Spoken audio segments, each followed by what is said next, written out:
Hello friends, welcome to your channel catalyst Soni and this is Soni Singh. Friends, आज मैं आप लोग के लिए जो क्वेश्चन लेकर आई हूँ वो रहेगा प्रकृतिवाद से, नेचुरलिज्म से। जैसे कि आप जानते हैं कि हम लोग जो है बीएड फर्स्ट ईयर में अवध यूनिवर्सिटी के लिए क्लास कर रहे हैं। अवध यूनिवर्सिटी का एग्जाम जो है 26 से स्टार्ट है, तो इसलिए हम लोग अवध यूनिवर्सिटी को ट्राई कर रहे हैं कि ज़्यादा से जल्दी पेपर 1 जो है वो खत्म हो जाए। एक और मैं इन्फॉर्मेशन दे दूं कि कल से जो है हम लोग मैराथन क्लास स्टार्ट कर रहे हैं। मैराथन क्लास जो होगा वो आपका रहेगा अवध यूनिवर्सिटी के लिए ही, लेकिन लैंग्वेज नॉलेज एंड करिकुलम का हम करेंगे। और कल का टाइमिंग जो आप लोगों से पूछा गया है, आप लोगों में से मोस्ट ऑफ लोग जो है 4 से 6 का टाइम इवनिंग में बता रहे हैं, और भी टाइमिंग आपको टेलीग्राम पे दिया जाएगा, पोल किया जाएगा, तो आप उसमें हमें बता दीजिएगा कि आप कब चाहते हैं, तो हम लोग उसी टाइम में आप लोग के लिए क्लास लेकर आएंगे। तो फ्रेंड्स, चलिए आज का क्लास स्टार्ट करते हैं, क्योंकि आज का टॉपिक भी काफी इंपॉर्टेंट है। जो ये 3 वाद है, जो आदर्शवाद है, प्रयोजनवाद है, नेचुरलिज्म मतलब कि प्रकृतिवाद है, ये तीनों को एकदम अच्छे से करके जाएगा। इन तीनों से क्वेश्चन रहता ही रहता है, गारंटीड है, तो कोई दिक्कत नहीं है, हम करके जाएंगे और हमारा हो जाएगा, मार्क्स 6 आ जाएंगे। तो आज प्रकृतिवाद रह गया था, नेचुरलिज्म, तो आज हम वो करेंगे नेचुरलिज्म एंड एजुकेशन। एजुकेशन में क्या इसका इंपॉर्टेंस है या कैसे इसका रिलेशन है वो आज देखेंगे।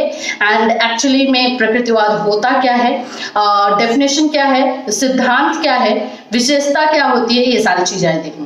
तो चलिए आइए स्टार्ट करते हैं आज का क्लास। फ्रेंड्स, अगर आप हमारे चैनल पर नए हैं तो चैनल को सब्सक्राइब कर लीजिए, बेल आइकन को हिट कर दीजिए। BEd first year Awadh university class 3:15 afternoon and CTET का class 7:15 in the evening daily conduct करवाए जा रहे हैं। एक और चीज मैं आपको बता दूं कि हम लोग जो है बीएड फर्स्ट ईयर 2021-23 का बैच जो है बहुत जल्द लाने वाले हैं, वो लाइव क्लास होगा, आपको टेलीग्राम पे इन्फॉर्म कर दिया जाएगा, तो टेलीग्राम को ज्वाइन कर लीजिए।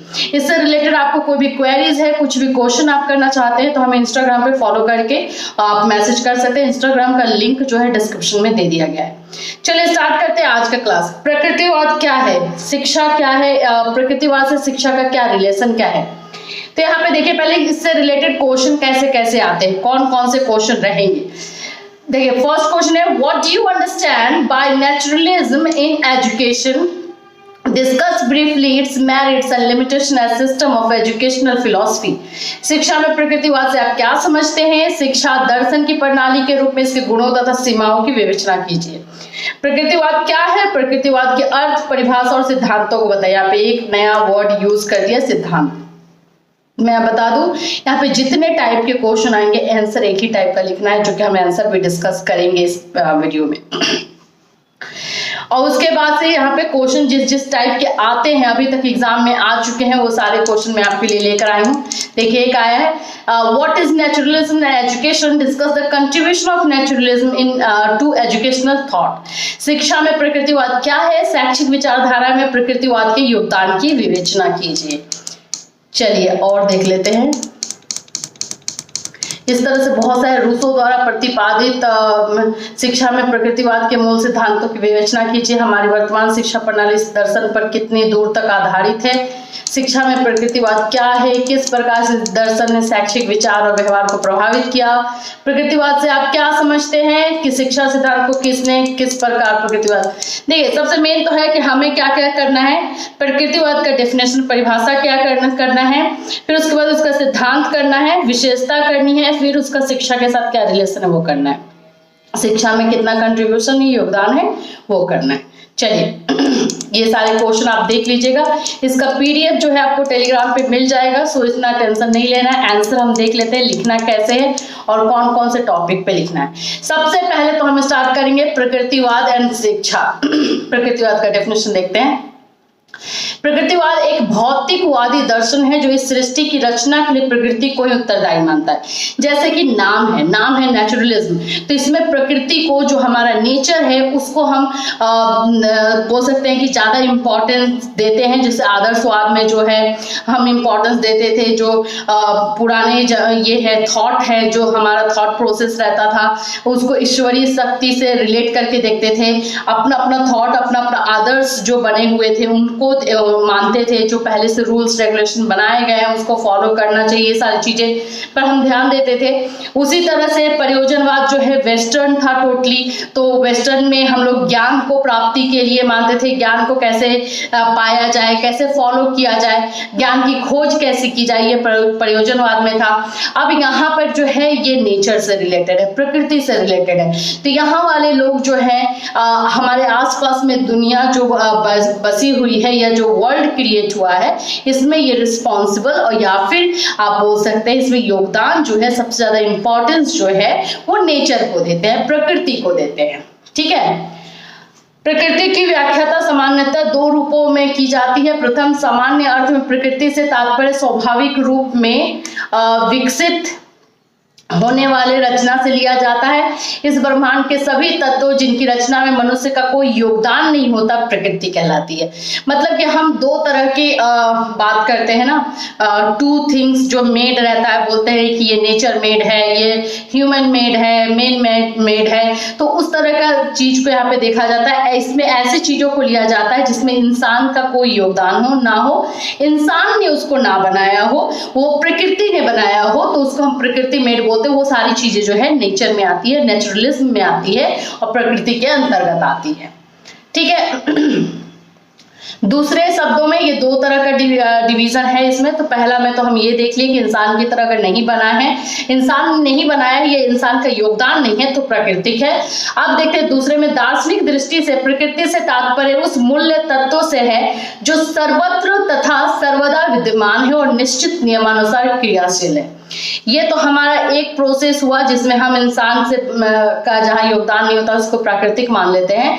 लेकिन दूसरे दर्शन यानी फिलॉसफी के वर्ड में अगर बोले, फिलॉसफी के लैंग्वेज में बोले, तो प्रकृति जो है, नेचर जो है, वो एक मेन एलिमेंट है जो हर जगह पर है, हर जगह पे विद्यमान। अब जैसे पानी देखिए, हवा देखिए, ये सारी चीजें हर जगह पे हैं, तो और इसके बिना हम रह भी नहीं सकते। तो ये नेचर से मेड है, ये नेचर का है। तो और नियमानुसार, मतलब अपने नियम के अनुसार जो चलने वाली एक क्रिया है वो चलती रहती है। जैसे बरसात आएगा, फिर गर्मी आएगी, फिर ठंडा होगा, इस तरह का जो चीजें जो चलती रहती है वन बाय वन, नेचर का जो फ्लो है, नेचर का जो प्रोसेस है वो चलते रहता है। उसको फिलॉसफी के अंतर्गत जो है प्राकृतिक या नेचुरलिज्म में लेते हैं। प्रकृतिवाद भी प्रकृति को इस दूसरे अर्थ के रूप में मानता है। पहला अर्थ कॉमन है तो उसको कॉमन मैन बोल सकते हैं, जानता है। लेकिन अगर हम फिलॉसफी पढ़ रहे हैं, हमारा फिलॉसफी से संबंध होने वाला है, तो हम दूसरे अर्थ को ही मानेंगे और दूसरे अर्थ को ही बेस बना करके चलेंगे। चलिए अब यहाँ पर आइए जहाँ पे हमें परिभाषा फिलोसफर्स के डेफिनेशन को भी देखने को मिलेगा। सबसे पहले तो हम अर्थ देखेंगे। प्रकृतिवाद का अर्थ, प्रकृतिवाद तत्व मीमांसा का वह रूप है जो प्रकृति को पूर्ण वास्तविकता मानता है, जो रियलिटी में प्रकृति को ही मानता है। यह अलौकिक और प्रालौकिक नहीं मानता है। जो बातें प्राकृतिक नियम से स्वतंत्र जान पड़ती है, जैसे मानव जीवन या कल्पना की उपज, वे भी वास्तव में प्रकृति की योजना में आती है। प्रत्येक वस्तु प्रकृति से उत्पन्न होती है और उसी में विलीन हो जाती है। इस थॉट पे काम होता है कि नेचर ही हर चीज को जन्म देती है और नेचर में ही हर एक चीज जो है खत्म हो जाता है। ये यहाँ का थॉट है। ये जो प्रकृतिवाद लोग होते हैं वो इस बात पे मानते हैं, उनका ये थॉट होता है।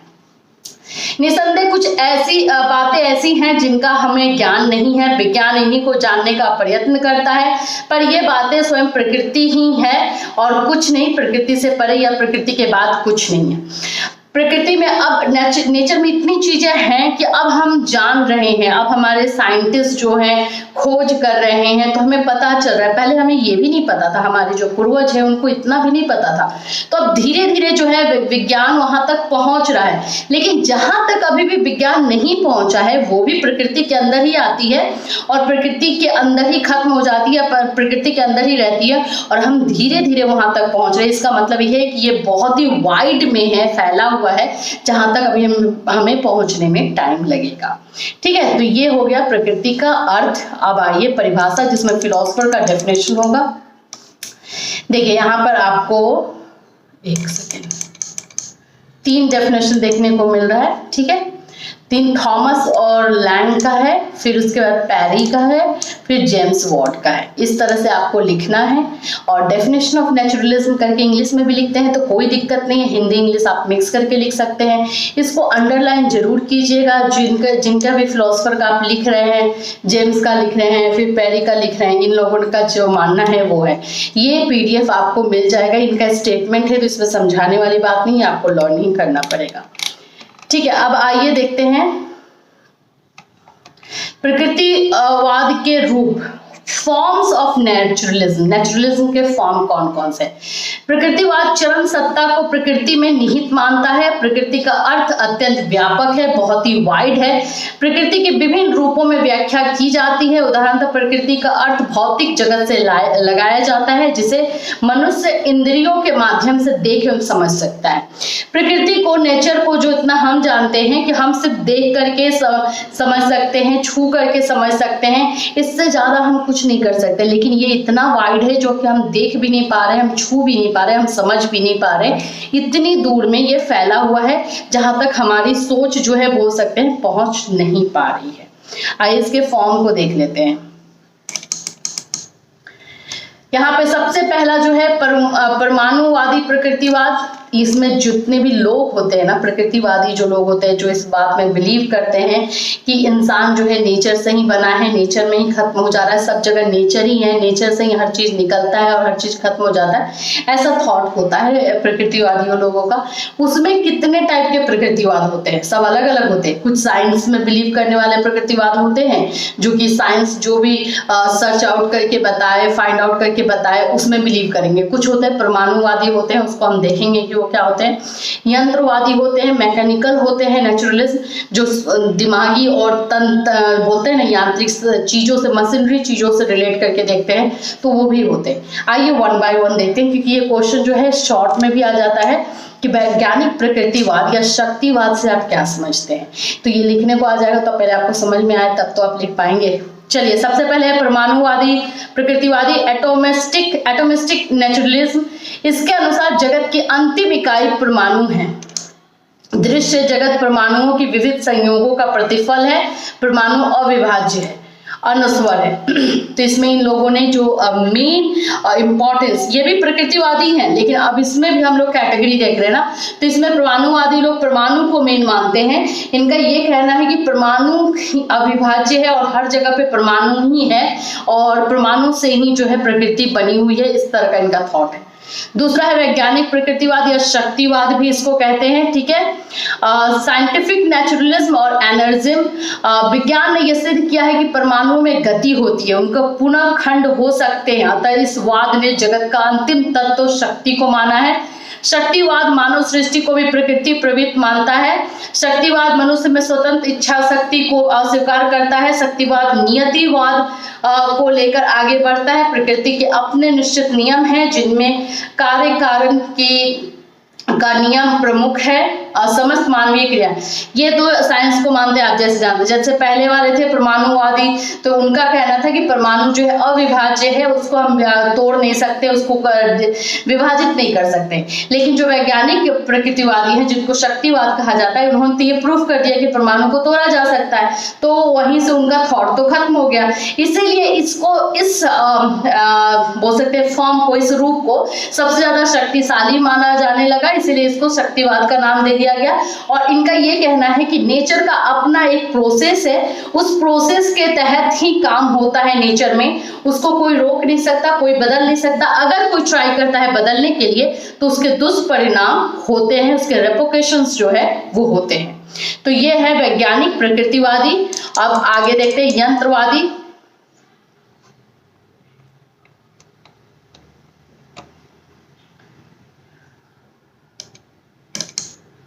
अब यंत्रवादी लोगों का देख लेते हैं कि उनका क्या है। हाँ, यंत्रवादी प्रकृतिवाद क्या है? Mechanical naturalism. इस वाद के अनुसार सृष्टि यंत्रवत है, भौतिक जगत, जीव जगत तथा मानव जगत की व्याख्या विज्ञान के माध्यम से की जाती है। ठीक है। यंत्रवादी शक्तिवादियों के समान नियतिवाद में आस्था रखते हैं। इनके अनुसार जगत में जो भी परिवर्तन होते हैं सभी कार्य कारण नियम से आबद्ध हैं। जगत प्राकृतिक नियमों से संचालित एवं नियंत्रित होती है। तो ये जो यंत्रवादी होते हैं इसमें ये इनका जो है बोला जाता है ये सृष्टि जो है, ये पूरा दुनिया जो है, ये पूरी प्रकृति जो है एक यंत्र की तरह काम करती है, एक मशीन की तरह काम करती है, एक प्रोसेस में काम करती है और वो उसको उसी टाइम में वो काम करना ही है। अब जैसे मशीन के साथ आप छेड़खानी करेंगे तो जाहिर सी बात है या तो मशीन खराब हो जाएगा या फिर आपको चोट लगने का डर हो सकता है।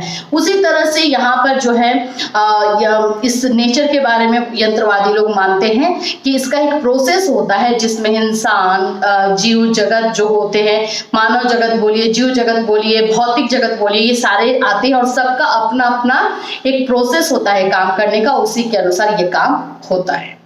जैविक प्रकृतिवाद क्या है? Biological naturalism. इस वाद का जन्म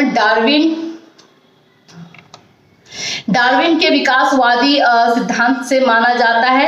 इस वाद के अनुसार मनुष्य सभी दृष्टियों से अन्य प्राणियों से भिन्न नहीं है। अन्य प्राणियों के समान मनुष्य भी प्रकृति के हाथों का खिलौना मात्र है। उसकी नियति और विकास की संभावनाएं वंशानुक्रम तथा पर्यावरण पर निर्भर है। उसमें किसी प्रकार की इच्छा शक्ति जैसे कोई वस्तु नहीं है और उसकी स्वतंत्रता भी अन्य जीवों की भांति सीमित है। वस्तुतः जैविक प्रकृतिवादी को सच्चे अर्थों में प्रकृतिवाद की संज्ञा दी जा सके। मतलब कि अगर प्रकृतिवाद जो हम लोग बात करें नेचुरलिज्म की, एक्चुअली में यही है, क्योंकि जब प्रकृति की बात आती है तो उसमें हर तरह के जीव की बात आती है, चाहे वो एनिमल हो जाए, चाहे वो इंसान हो जाए, किसी भी तरह के हो, चाहे जलीय जीव हो जाए जो जल में रहने वाले हो, तो सबकी बात होती है। तो एक्चुअल में देखा जाए तो यही प्रकृतिवाद की के लिए जो है एप्ट बोल सकते हैं, एप्रोप्रिएट जो है वो रूप है और इसको, लेकिन इसका नाम जैविक प्रकृतिवाद है जिसमें हर तरह के जीव आते हैं। डार्विन का कहना है कि सारे जीव एक समान होते हैं। हम अगर इंसान को अलग कैटेगरी में रख रहे हैं तो ये सही नहीं है, क्योंकि इंसान भी एक्चुअली में प्रकृति का खिलौना है और ये चीज हम देख चुके हैं कि अगर नेचर जहां पे उसका मूड बिगड़ता है या नेचर के साथ हम खिलवाड़ करते हैं तो उसका रिवर्ट बैक हमें मिलता है, या तो सुनामी के नाम पे आ जाए, या तो बाढ़ हो जाए, या तो सूखा हो जाए, किसी भी तरीके से मिलता है। तो इसी की वजह से डार्विन ने कहा है कि सारे जीव जो है एक समान है, इंसान इसमें से अलग नहीं है और इंसान भी प्रकृति का ही खिलौना मात्र है। तो ये जैविकवाद जो प्रकृति है, जैविक प्रकृतिवाद जो है एप्ट है प्रकृतिवाद के लिए। जब इसका अगर लिखने को आएगा तो आप लोग इसको और थोड़ा डिटेल में करके लिखिएगा, डार्विन का नाम जरूर दीजिएगा और उसको अंडरलाइन कर दीजिएगा। अब आइए दृष्टिकोण की बात कर लेते हैं। 3 दृष्टिकोण होते हैं, 2 या 3, जिसपे हम पहले भी डिस्कस कर चुके हैं। प्रकृतिवाद का दार्शनिक दृष्टिकोण सबसे पहले तत्व दर्शन में देख लें, मेटाफिजिक्स में देख लें कि प्रकृतिवाद का क्या है। प्रकृतिवादी परमाणु को सत, अनश्वर एवं अविभाज्य मानते हैं। ये जो मेटाफिजिक्स वाले लोग होते हैं इनका जो दृष्टिकोण होता है, ये लोग प्रकृतिवाद परमाणु को अनश्वर अविभाज्य मानते हैं कि कभी विभाजन नहीं हो सकता। ये परमाणु आकार और मात्रा में भिन्न होते हैं, इन्हीं के संयोग से ब्रह्मांड की रचना होती है। जो कुछ हम देखते हैं वो परमाणुओं के संयोग का फल है। प्रकृतिवादियों के अनुसार मनुष्य इंद्रियों एवं विभिन्न शक्तियों का समन्वित रूप है। यह सब प्रकृति का खेल है, इसमें आत्मा नामक चेतन तत्व नहीं है। तो मेटाफिजिक्स वाले लोग जो होते हैं, तत्व दर्शन वाले, वो यही मानते हैं। जो परमाणुवादी लोग थे, एक्चुअली में उनका दृष्टिकोण सेम यही है कि जो पूरे ब्रह्मांड बना हुआ है वो परमाणुओं से बना हुआ है और इसको तोड़ा नहीं जा सकता, अविभाज्य है ये। और इसमें जो भी क्रियाएं होती हैं वो सब जो है उसी के आप बोल सकते हैं, उसी में कुछ न कुछ क्रियाएं होती रहती है, उसका प्रतिफल है, उसी से जो है मिलता है हमें देखने को।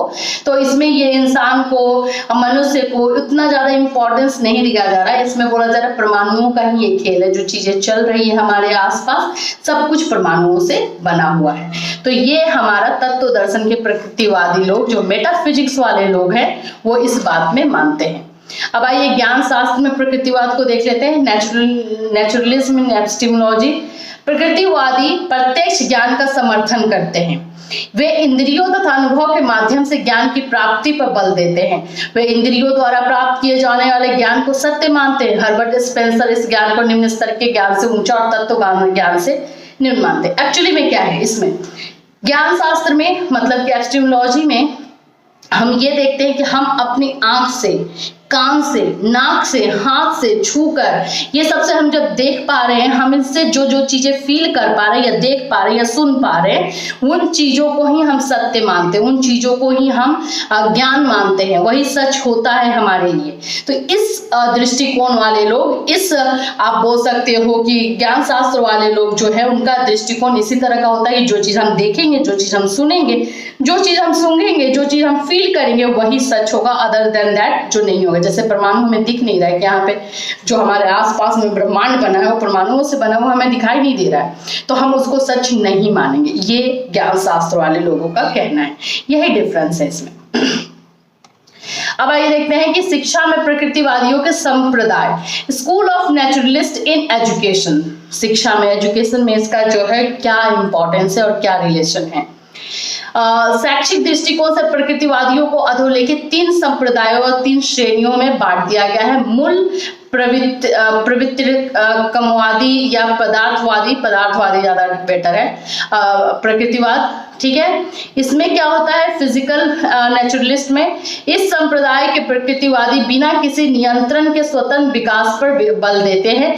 उनका कहना है कि बालक की मूल प्रवृत्तियां अपने मार्ग में अपने आप अपनाने के लिए छोड़ देना चाहिए। उनका विकास स्वाभाविक और अंदर से होना चाहिए, न कि बाहर से।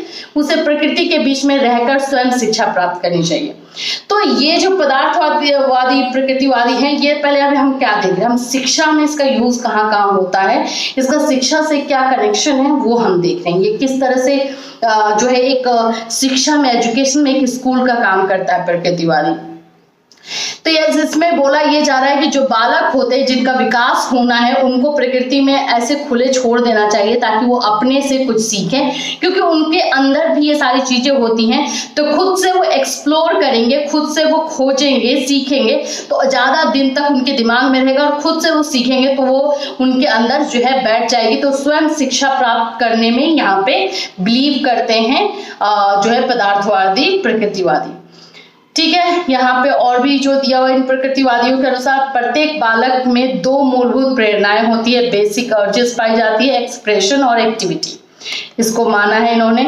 अब आइए सेकेंड देख लेते हैं, डार्विनवादी व जीव विज्ञानवादी प्रकृतिवादी। शिक्षा में हम ये देख रहे हैं, तो अंग्रेजी प्रकृतिवादी डार्विन और फ्रांसीसी वैज्ञानिक लेमार्क ने मानव विकास की खोज का काम किया। उन्होंने बताया कि जीवन को बनाए रखने के लिए निरंतर संघर्ष होता है। इस संघर्ष में शक्तिशाली जीव रह जाते हैं और निर्बल नष्ट हो जाते हैं। उन्होंने कहा कि जीवन स्थायी नहीं है। डार्विन का ये कहना था, यहाँ पे ये बातों पे आप बोल सकते हैं कि डिबेट चला कि जो इंसान होते हैं उनको भी कुछ ना कुछ रास्ता तो चाहिए होता है डेवलपमेंट के लिए। ऐसा नहीं है कि आप उनको खुले में छोड़ दिया वो सीख जाएंगे, या फिर वो सब सारी चीजें जो उनको लेना चाहिए वो ले लेंगे। तो इन लोगों ने जो है इंसान की खोज की, एक्चुअली में इंसान के सोच की खोज की कि वो किस तरह से सोचते हैं, और उसके बाद इन लोगों ने विज्ञानवादी को ज्यादा प्रेफरेंस दिया, जिसमें जो है हर एक इंसान, हर एक जीव के सोचने का तरीका जो है वो बताया गया है। अतः मनुष्य के लिए आवश्यक है कि वह अपने आप को परिवर्तित होने वाले जीवन के अनुकूल बनाए। मतलब जो जो चेंजेस तो प्रकृति में आती रहती है, जो जो चेंजेस आएंगे उसके अनुकूल वो बने, और ऐसा अगर नहीं करेंगे तो वो खत्म हो जाएंगे। यही है इस जीव विज्ञानवादी प्रकृतिवाद में, ठीक है। आगे हम देखते हैं प्रकृतिवाद के सिद्धांत। आवश्यक तत्व बोलिए, सिद्धांत बोलिए, 10 है, 6 है, सॉरी। थॉमस और लैंग ने प्रकृतिवाद के निम्न के सिद्धांत बताए हैं। संसार एक बड़ी मशीन है, केवल विज्ञान ही ज्ञान देता है। ज्ञान और सत्य का आधार इंद्रियों का अनुभव है। प्रत्येक वस्तु प्रकृति से उत्पन्न होती है और उसी में विलीन हो जाती है, जो अभी हम लोगों ने किया है। वास्तविकता की व्याख्या केवल प्राकृतिक विज्ञानों द्वारा की जा सकती है। प्रकृति के नियम अपरिवर्तनीय है। अपरिवर्तनीय प्राकृतिक नियम सब घटनाओं को भली प्रकार से स्पष्ट करते हैं। ये सारे सिद्धांत को ना आप जब एग्जाम में लिखेगा तो इस तरह से डैश देकर के डील कर दीजिएगा, 6 हो जाएगा डील करने के लिए। तो आपने देखा कि किस तरह के क्वेश्चन को हम लोग यहाँ पे कर रहे हैं, और इतने सारे क्वेश्चन का आंसर एक ही आ रहा है, ये भी ध्यान से देखिए। यहाँ पे और भी है, सॉरी यहाँ पे 6 था, यहाँ पे 7, 8, 9, 10 है, तो ये तो और भी अच्छा हो गया कि आप इसको जब डील करेंगे, अगर ये लॉन्ग में सिर्फ सिद्धांत भी क्वेश्चन आ जाता है तो आपको मार्क्स अच्छे मिल जाएंगे। ठीक है, तो ये सारे के सारे एक्चुअली में जब आप मीनिंग समझते हैं ना किसी भी चीज का, उसी में से सिद्धांत और उसके एलिमेंट्स, उसके फीचर्स निकल कर आते हैं। वो जिस चीजों पे काम करता है वही विशेषता बनती है, वही फीचर बनती है। उसके बारे में अगर आप जान गए तो आप खुद से विशेषता लिख सकते हैं। तो फ्रेंड्स, आज हम लोगों ने नेचुरलिज्म कर लिया, प्रकृतिवाद कर लिया, आदर्शवादी हो चुका है, प्रकृतिवादी हो गया, फिर हमारा जो प्रयोजनवादी हो चुका है। ये 3 आप लोग बहुत अच्छे से करके जाइएगा। जो क्वेश्चन का आंसर है और ये जो अभी हम लोगों ने पीडीएफ पे काम किया है, ये पीडीएफ आप लोगों को टेलीग्राम पे मिल जाएगा, तो डोंट वरी। और कल मैराथन क्लास के लिए रेडी हो जाइएगा। 2 घंटे, 1.5-2 घंटे तक कुछ नहीं, सिर्फ और सिर्फ क्लास करेंगे, जिसमें हम लोग स्पेशल जो आता है क्वेश्चन, वो सारे के सारे क्वेश्चन को हम लोग ट्राई करेंगे कि विद आंसर देखने के लिए। फिर मिलूंगी देन, कल मिलते हैं मैराथन क्लास में। Till then have a nice day.